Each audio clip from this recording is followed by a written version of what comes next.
Very much. Before I begin my paper, I would like to say some thank yous very much to Agatha and to Joanna for the invitation to participate here. I feel deeply privileged and somewhat overawed to be in the presence of so many people who have done such a profound research into Alina Shaposhnikov, and there is always the risk of, as it were, being a colonist or visitor from other parts of the world who ride on the back of this profound work, and I'm learning all the time, so thank you to all my fellow contributors and to those who have stimulated my interest. I must then finally thank Tomek Kandlinsky and Pavel Leskovich, who were the two who introduced me to Alina Shaposhnikov and made my mission to go around the world making sure people had some idea, and when in fact I had to lecture in Los Angeles on the occasion of Connie Butler's exhibition WAC, I opened the lecture, which you can see online if you want, with the photograph of Alina Shaposhnikov in New York, which I shall talk about later, reminding us of what might have been in many, many other cases of women who might have been known had the world been paying attention when they had their chance. So anyway, in awe of the assembled scholars who've researched Alina, and with thanks to those who've organized it, I will present my paper now. I want to start with a quotation from Bracha Ettinger, which will frame the kind of approach I'm going to take. I found the preceding approach of Bataille very, very interesting, and I can already see that I need to change some things in my own thinking as a result of it, but my approach is the concern with trauma. So this is the quotation: "Beauty that I find in contemporary artworks that interest me, whose source is the trauma to which it also returns and appeals, is not private taste, or that upon which a consensus of taste can be reached. It is rather a kind of encounter that perhaps we are trying to avoid much more than aspiring to arrive at, because the beautiful, as Rilke says, is but the beginning of the horrible, in which, in this dawning, we can hardly stand. We can hardly stand at the threshold, which maybe is but, as Lacan puts it in his 7th seminar, the limit, the frontier of death, or shall we say self-death, in life, where life glimpses death as if from its inside. Could such a limit be experienced via art working, as a threshold and a passage to the other? And if so, is it only the death frontier that is traversed here? Is death the only domain of the beyond? There is no other artist of the 20th century in whose works the paradox of eroticism... we're going to go here.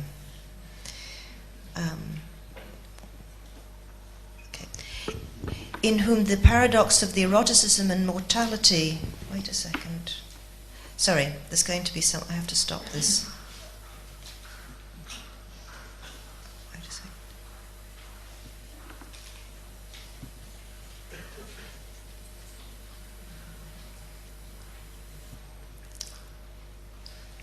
Just stay put. Okay. There's a spirit in this computer. Okay. There is no other artist of the 20th century in whose works the paradox of eroticism and mortality challenges us so profoundly as that of Alina Shaposhnikov, as Yola Gola has just so beautifully demonstrated. But she is not alone in daring to mingle sexuality and dying, and we might even say that this was the central problematic of much that was important in the 20th century, when disclosures about the operations of human subjectivity and desire created by psychoanalysis intertwined with both the destructiveness of industrialized world wars and totalitarian genocides, as well as the ravages of our special modern diseases, primary amongst which is cancer. How is the psychoanalytically informed surrealist project inflected by sexual difference when that itself is inflected by a feminine encounter with both genocide and survival? Thus the French critic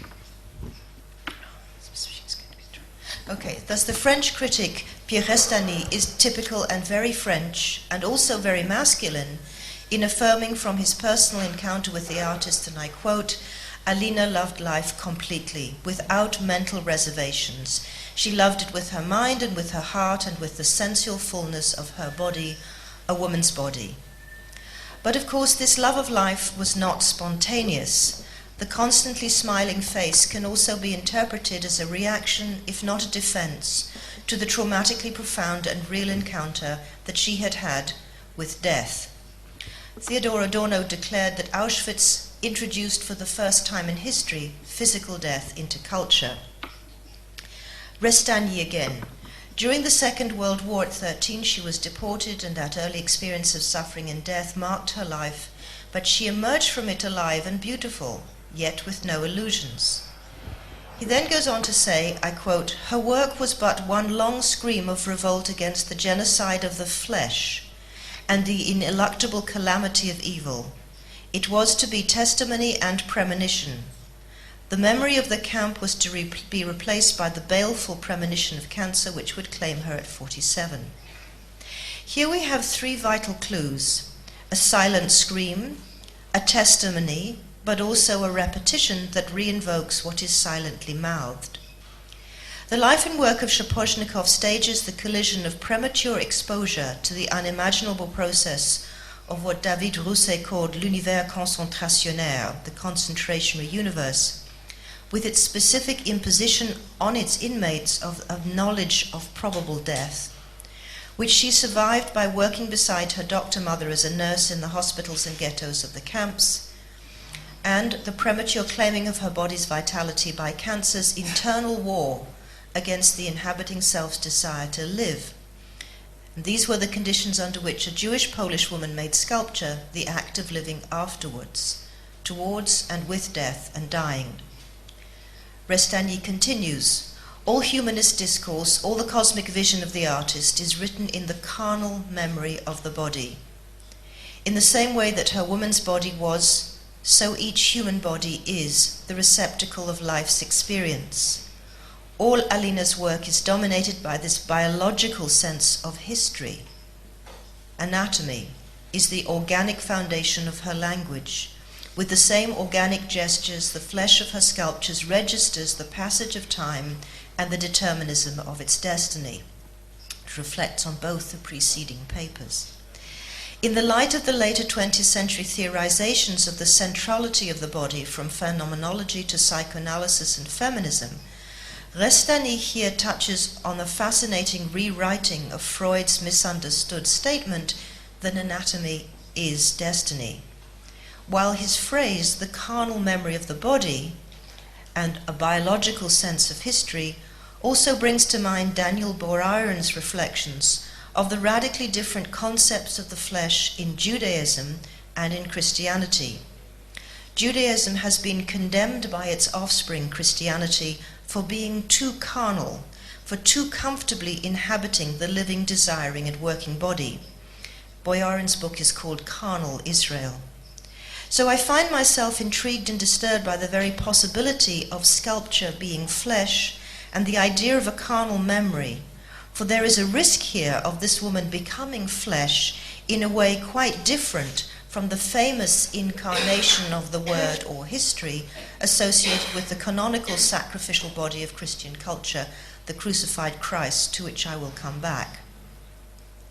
Death is meant to come to all of us as natural and inevitable, as a punctuation of life.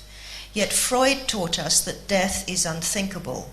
I quote, "It is indeed impossible to imagine our own death, and whenever we attempt to do so, we perceive that we are in fact still present as spectators. The unconscious does not know death, and consciously we disavow the knowledge of our own human mortality. Reading testimonies of survivors of the concentrationary universe, we know that their torture involved being forced to live in the anticipation of certain death without ever being allowed to claim its release themselves.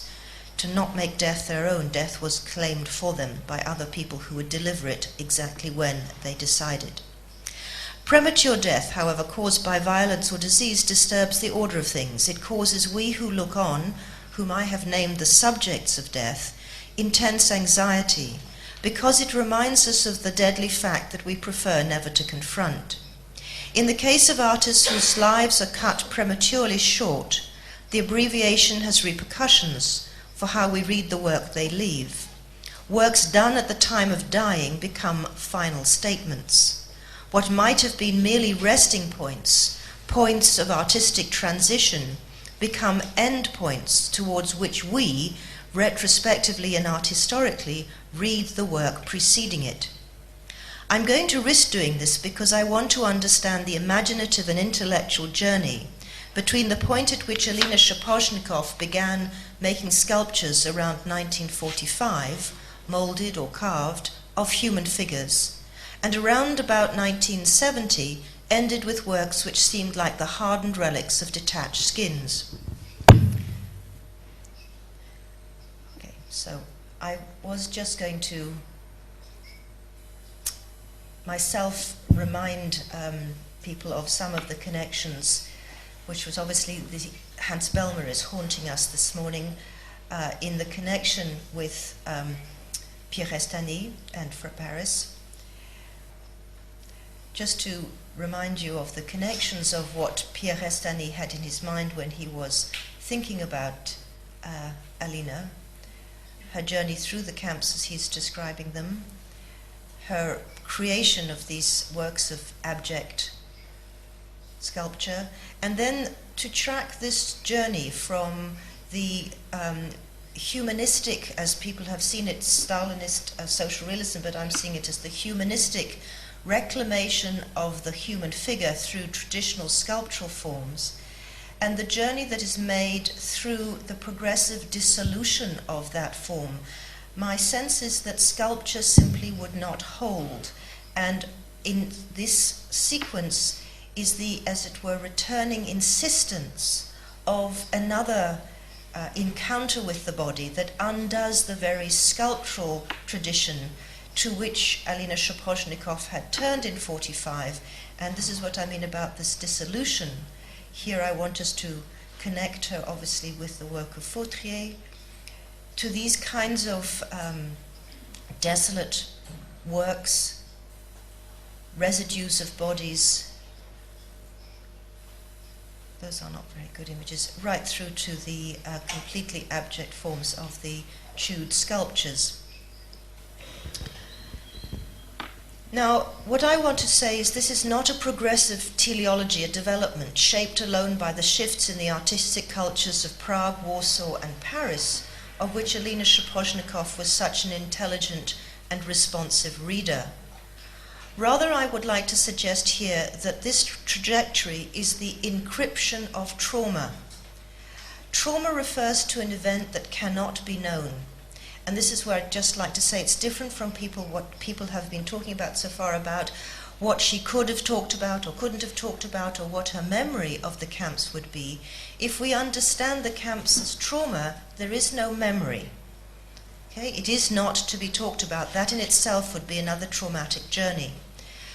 But the understanding of trauma is this, that the traumatic event has been lived through in the German sense of Erlebnis, but it has never been experienced in the German sense of Erfahrung. It is not integrated into the psyche as a memory. Something overwhelming has happened, it has wounded the psyche profoundly, but it remains unknown. It falls into latency, and it can only be resuscitated indirectly by secondary associated events which inherit the original traumatic event's unbound halo of affects and sometimes hallucinatory flashbacks. These affects haunt or colonize the form of a secondary event, which paradoxically becomes what psychoanalysis names an originary repetition. So let me quote Bracher Ettinger again. Thinking memory and art involves articulating art with trauma and its foreclosure, which means it disappears without signification. It concerns a working around the impossibility of accessing a psychic thing and a psychic event, encapsulated out of sight in a kind of outside, because it doesn't belong to you, but is nonetheless captured inside in an extubate, non-conscious space unreachable by memory. The thing veiled by original repression, Freud's Urverdrängung, and the event forsaken are traumatic and tormenting, but I do not know that they hurt, nor where they hurt, because I have no memory of them, for they are out of my time and space. Now, there are so many fascinating lines of inquiry about an artist moving through post-war Europe, connected with its diverse and disconnected histories, coinciding with the as yet unexplained emergence of new social movements and their aesthetic self-articulation, notably by women as women. But I shall focus on trauma and death as that which lies outside of all of the displacement activities that constituted the visible and self-fashioned artistic career and practice of Alina Shaposhnikov. The last illustration in the catalogue by Josef Grabski, produced by the IRSA, is titled Souvenir 1, dated 1971. It shows a work made from polyester, glass wool, and photography, measuring 75 by 70 by 30 centimeters. Into the polyester have been fixed enlargements of 2 photographs. Let us focus initially on one of them. It looks like a holiday snap. It shows a young girl in a bathing costume, apparently smiling. The ambiguity derives from the heavy shadowing of the original black and white photograph taken in sunshine, which makes the child's eye sockets become deep hollows, which appear as smears of blackness in the enlargement that flattens the image into its crude components of black and white. The change introduces into the image, suspended in or melded with the polyester, both the uncanniness of a suggestion of a death's head, or at the very least the uncertainty about the mood of the child. Is she smiling, or is she questioning the world with furrowed brows and opened mouth? We know the image is drawn from a family photograph, one of those memory traces of a disappeared world from the early 1930s, which the British artist Judith Tucker, child of German Jewish refugees growing up in Britain, has taken up in her painterly musings on a rescued photograph that shows her own mother on a seaside holiday in Albeck, northern Germany in 1932, the year before the beach she plays on was closed to her kind, being, of course, disemancipated because of having a Jewish mother. Tucker is, however, doing memory work between the found image and contemporary painting in the context of cultural critic Mariana Hirsch's cultural analysis of a whole generation of artists and writers shaped by what she has named post-memory. Post-memory is a condition that links past and present through the mediation of the indexically potent analog photographic image. Alina Shaposhnikov's project is quite different.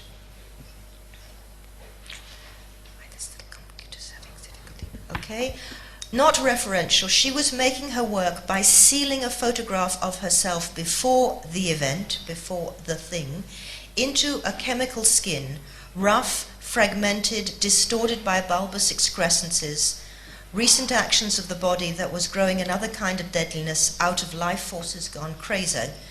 Cancer was also being a force of life because it just gets out of control and produces tumors. The sculptural object curls like an ancient piece of paper or newsprint, yet it is also strangely reminiscent of the atrocious remnants of National Socialist sadism shown at Buchenwald, in which human skin had been harvested from corpses and was used as the support for pornographic drawings and other experiments like lampshades. There is also another association with the writings of the French camp survivor and resistance fighter Charlotte Delbo, whose tattooed skin is shown in this post-war photograph, making real the concept of history and trauma being written on the body. In her attempt to explain something of the paradoxes of trauma which resists common memory and remains indelible, constant, and inescapable, Delbo invoked 2 ideas of the skin. In one image, she writes that the liberated survivor sheds her dirtied, abjected, tortured camp non-self like a snake shedding its skin. The new Delbo emerged clean, boundaried, warm, fed, apparently returned and normalized. But in a counter-image, Delbo suggests that the traumatic real of the camp is never shed. It is merely buried or encrypted, blocked off by a toughened membrane that covers over the abyss of the endlessly vivid traumatic sensations. This skin over this abyss is sometimes breached so that the membrane that divides that other time and place, whose sensations defy words and their power to structure a journey away from unbearable experiences, from what seems to be always the present, disintegrates. Delbo can at any moment feel suddenly and completely plunged into the total sensorium of an arrested and ever-powerful time and place that interpenetrates or even knocks out her current moment and refuses the very concept of the past. Skin is thus both reality and metaphor. And in a recent conference on the concentration universe, Nicolas Chair analyzed Delbo's imagery with reference to Didier Anzieu's concept of the skin ego, which I know my colleague Ernst Dalphin is going to introduce to you later. Delbo writes, "Auschwitz is so deeply etched in my memory that I cannot forget one moment of it." So you're living with Auschwitz? No, I live next to it. Auschwitz is there, unalterable, precise, but enveloped in the skin of memory, an impermeable skin that isolates it from my present self. End quote. Enveloped in its own skin, this hard layer isolates it but maintains it so that the self is experienced beside some other event that happened to the self, alienated by means of this internal boundary that is in fact the hard scar tissue of traumatic events written literally on the body and psychically etched onto its psychic form. Later Delbo will write of the book she felt compelled to write. C'est un livre qui me tient la peau du ventre, which cannot be literally translated, for we do not have the idiom, I don't think, in either Polish or English. But it means this is a book that holds me at the skin of my gut, the skin of my belly. And it reminds us that to have something deeply inseparable for the self is understood in French to relate to the skin of one's belly. Very suggestive given Alina Sapochnikov's later work on bellies. La peau du ventre is the very site of this self. Delbo's work was published in 1965. At the other end of the spectrum, the use of a new polymer, polyester, in Alina Sapochnikov's works links her work with a moment in sculpture internationally when melting, flowing, and congealing industrial substances were widely embraced. Artists wanted to explore fluid forms that solidified in ways that offered sculpture a novel temporality.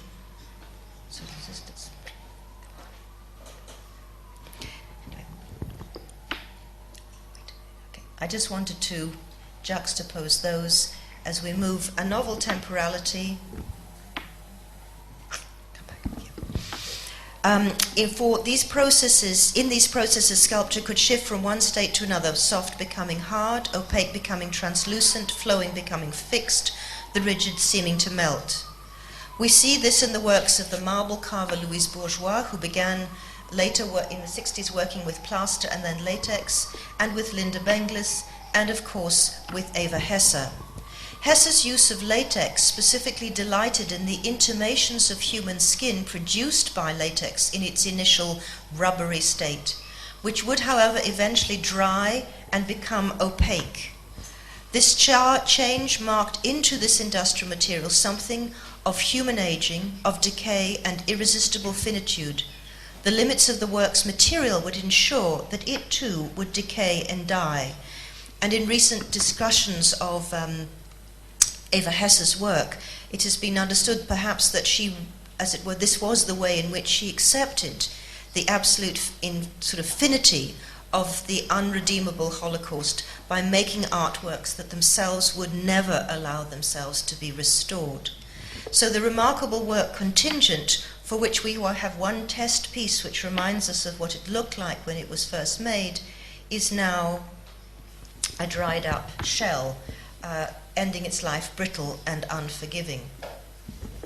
The photograph of Alina Sapochnikov in New York in 1970 places her briefly in a situation that might have been able to recognize an affinity with some kind with what she was doing in her novel work with industrial materials, the sexual body, and this question of death.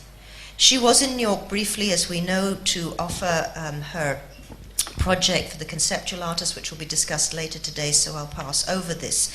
I think she misunderstood the status of the Cadillac and the Rolls-Royce. But I've also put here this very interesting exhibition which was held at Hyman Reed a couple of years ago, which went back to circa 1970, and if only they had known of Alina Shapozhnikov, I think to put Linda Benglis, Louise Bourgeois and Alina Shapozhnikov together would have made for a fantastic event. But also I wonder sometimes what would have happened if Lucy Lippard, who had recently, in 1967 or 68, curated the exhibition Eccentric Abstraction, if she had encountered Alina Shapozhnikov's work and written her into the emergent feminist history of women artists in the 1960s. In 1976, she wrote the first collection, linking her with Eva Hesse, as well as Judy Chicago, Louise Bourgeois, Hannah Darbovin, Linda Benglis, as part of a radically expanding shift in contemporary art that would be hospitable to women, notably through this new articulation of the body with social and personal narrative. But then I would have to say, what would have also been rendered invisible by such a feminist focus, that itself had performed its own foreclosures on the darker and traumatic histories of artists such as Eva Hesse, Eva Hesse here, whose relation to trauma waited until Vanessa Corby's writing in 1990s, which is included in the book that's for sale downstairs, or even the issues of the childhood stories of Louise Bourgeois and indeed of Yayoi Kusama.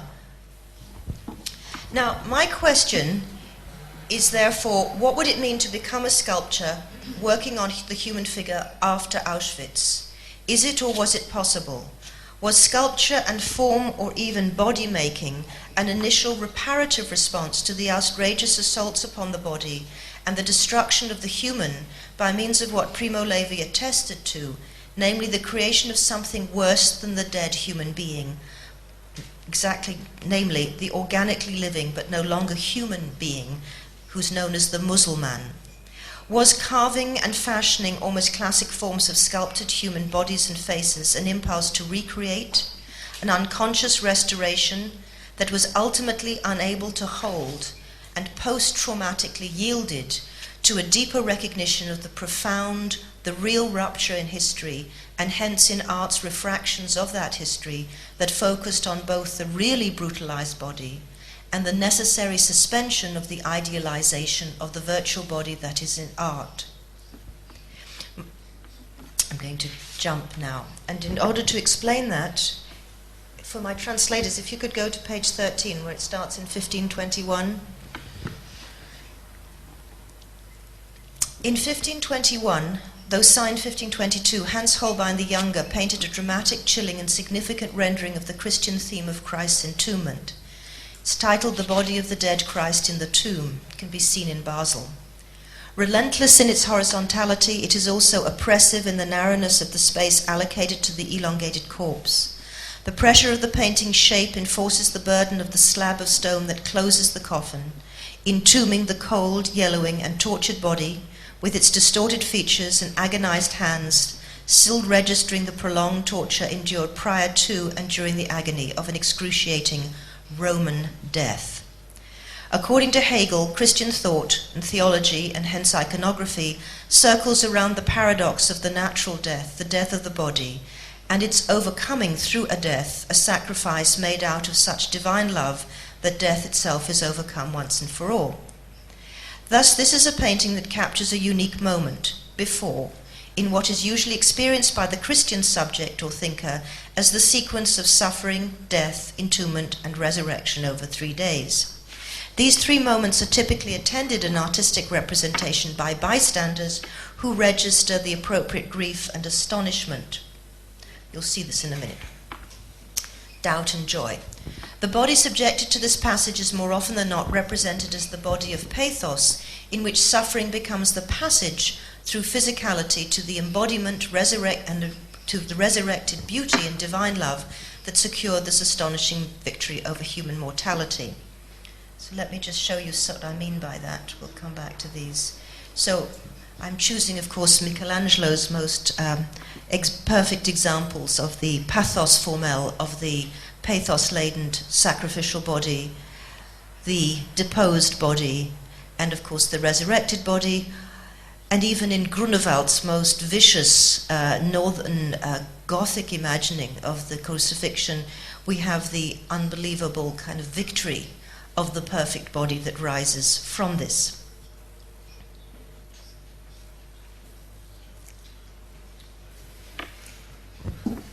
Now, in her 1982 study of Melancholia, called Black Sun, Julia Kristeva devotes her chapter to Holbein's dismal painting as a way to explore its figuration of the dark, unattended, unwitnessed other moment between entombment and resurrection, and to explore the moment of painting, early 16th century humanism and iconoclasm, which marked the emergence of Protestantism and its subject Hans Holbein the Younger, whose intellectual, theological, and artistic significance is stretched between the desolate, ascetic, and lonely image of the derelict dead Jesus and his other work, the Danse Macabre.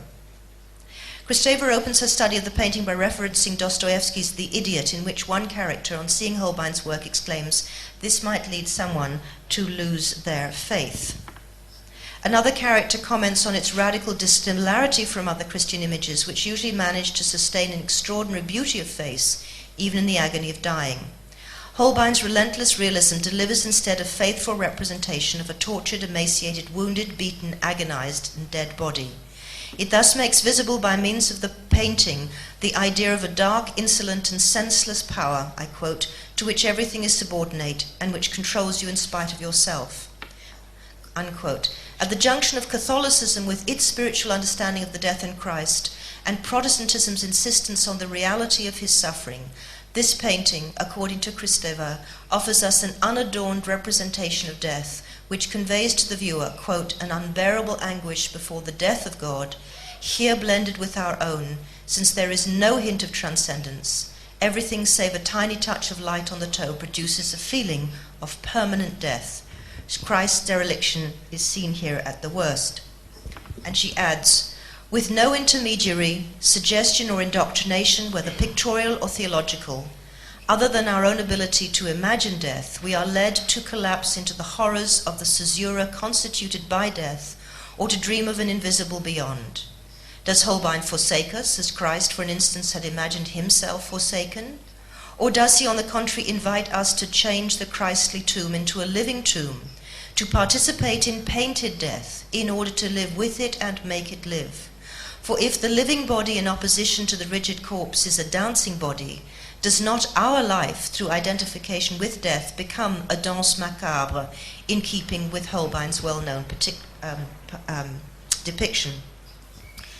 Thus she concludes that Holbein's Renaissance vision is man subject to death, embracing death, absorbing it into his being, enjoying a desacralized destiny that is the foundation of a new post-Renaissance, post-Catholic dignity. A Protestant melancholic vision is thus identified as a test for art.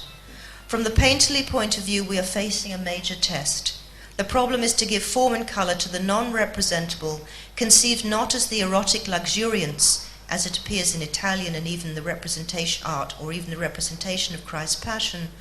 Rather, it is the non-representable conceived of as the dissipation of the means of representation on the threshold of their extinction in death. Kristeva's words about a 16th century painter, Holbein, were written after the historic events of the 20th century that challenged both Protestant and Christian imaginaries and their varied painterly and iconographical sources for confronting human mortality, death. Following Sartre and Adorno, we comprehend that something real occurred in the mass dying of men, women, and children, and in the manner and status of their deaths in industrial genocide that changed dying for all of us. According to Adorno, this dying changed the conditions of all human dying thereafter, by introducing into the actuality of realized actions a form of dying that no one had before had ever to fear. This went beyond the mere physiological ending of organic life by violence, but it introduced the possible extinction of humanness in a body that still lives, just.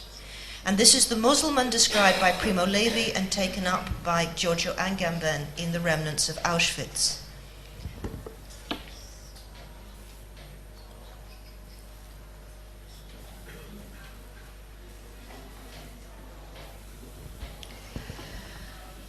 Now, the work of concentrationary survivors such as the Slovenian Zoran Muzic, who drew in Dachau in 44-45, we see the Holbeinian confrontation with the skeletal body and the anguished features of the imaginary dead Christ being rediscovered in the real not only of corpses, but of these human figures whose status is not defined as dead or alive.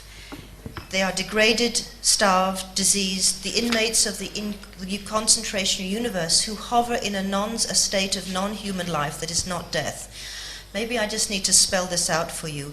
If you are starved long, as most of these people were, on 140 calories a day, maximum 300 if you had special conditions, your body begins to consume your own organs, and eventually, therefore, your body begins to consume your heart, your muscles, and your brain. So you begin to go blind and deaf, even though your heart still beats.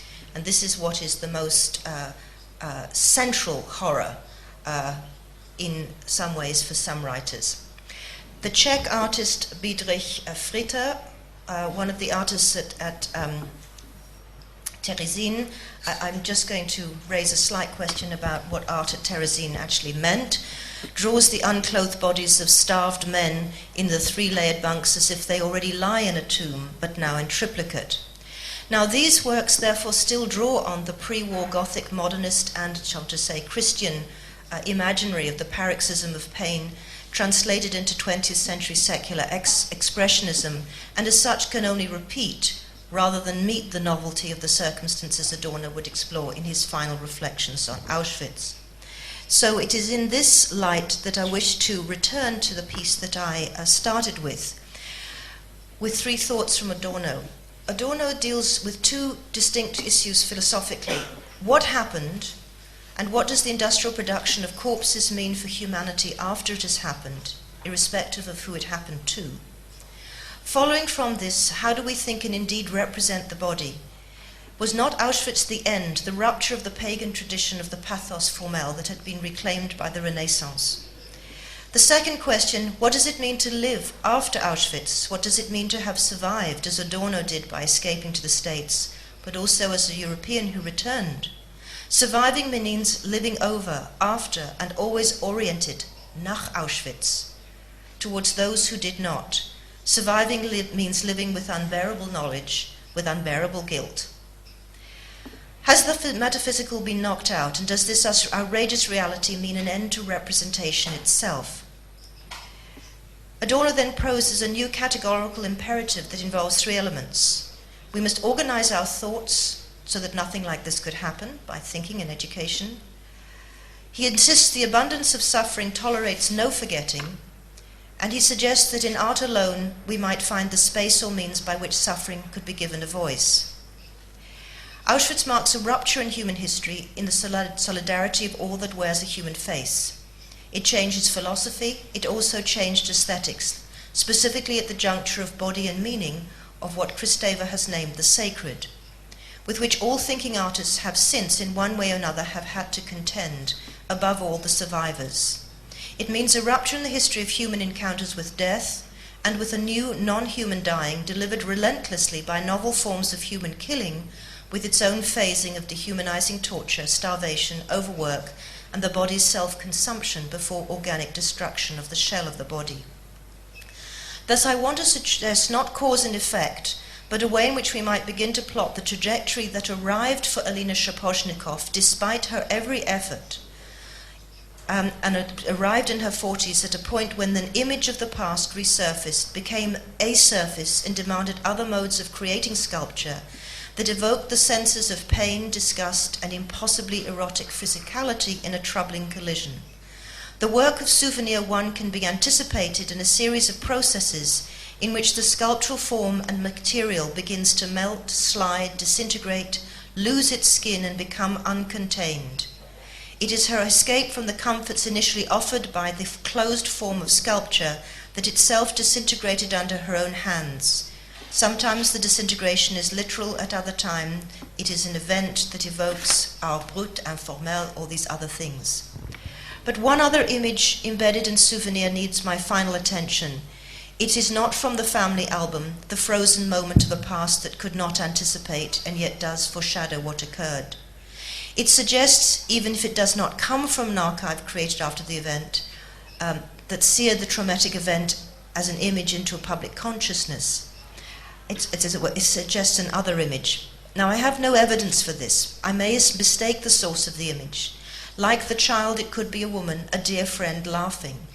But after studying the profound impact of Alain René's film Night and Fog, Nuit et Brouillard, upon French cultural memory, I cannot but see in this image that is juxtaposed with the child the tracing, the arrival, the surfacing, the traumatic insistence on the new skins of melting sculptural forms, a new image of death that was itself created by the media to fix for cultural memory, even for those who had witnessed such processes traumatically, but had sealed them in a crypt, seeking escape, but even to bring them back. So the image, I think, come on, dear. It might be that, but come on.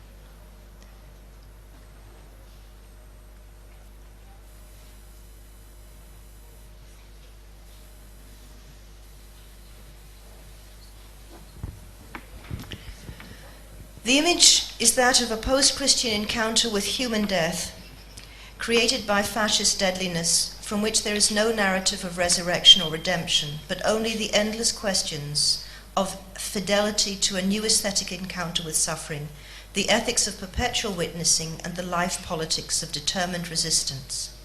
So I leave you with a final quotation, which you can read at your leisure. Thank you.